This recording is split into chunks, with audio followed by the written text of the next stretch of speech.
శాఖ మార్చులు నారా లోకేష్ బాబు గారు తదితర బృందం దావోస్ వెళ్ళటం మనందరికీ తెలుసు.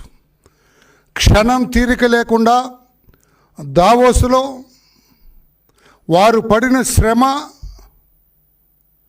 వాళ్ళ ఆరాటం, వాళ్ళ అభిమతం అంతా కూడా రాష్ట్రానికి పెట్టుబడులు తీసుకురావాలి, పరిశ్రమలు తీసుకురావాలి, నిరుద్యోగ బిడ్డలకి ఉద్యోగ కల్పన జరిపించాలి, రాష్ట్రాన్ని అన్ని రకాలుగా అభివృద్ధి చెందే రీతిలో చూడాలనేది వారి తపన.